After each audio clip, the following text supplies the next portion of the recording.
পবিত্র ঈদুল আজহার বাকি আর মাত্র কয়েকদিন। এরই মধ্যে ভারতে কড়াকড়ি আরোপ করা হয়েছে প্রকাশ্যে পশু জবাই করা নিয়ে। নিষিদ্ধ করা হয়েছে ১৪ বছরের নিচের গরু জবাই করাও। তাই ঈদুল আজহাকে সামনে রেখে আপাতত স্থবির হয়ে পড়েছে পশু কুরবানি। এমনকি এই ইস্যু নিয়ে উত্তপ্ত হয়ে উঠেছে ভারতের রাজনৈতিক অঙ্গন। রাজ্যের নতুন বিজেপি সরকার আদালতে অনুমোদন সাপেক্ষে প্রকাশ্যে পশু বলি ও কুরবানি বন্ধের নির্দেশ জারির পর এই সিদ্ধান্তকে কেন্দ্র করে সংখ্যালঘু মহলের একাংশে অসন্তোষ দেখা যায়। এমন অবস্থায় পশ্চিমবঙ্গের আমজনতা পার্টি থেকে নির্বাচিত নওদা অঞ্চলের বিধায়ক হুমায়ুন কবির বলেন, রাজ্যের ৩৭% মুসলিম গোমাংসভোজী। পাশাপাশি কুরবানি মুসলিমদের ধর্মীয় প্রথা। যদি কুরবানি বন্ধ করা হয় তাহলে সব কসাইখানাও বন্ধ করা উচিত।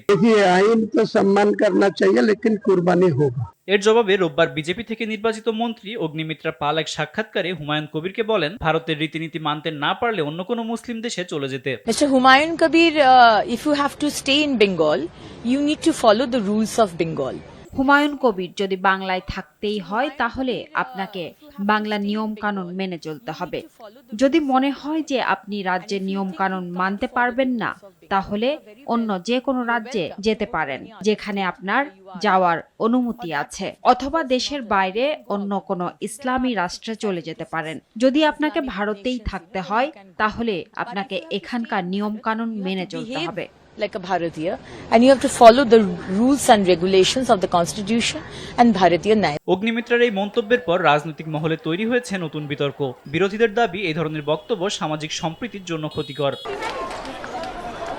বিশ্লেষকদের মতে ধর্মীয় আচার ও প্রশাসনিক সিদ্ধান্তের সংঘাত পশ্চিমবঙ্গের রাজনীতিতে নতুন উত্তেজনার ইঙ্গিত দিচ্ছে। আব্দুল মালেক, RTV।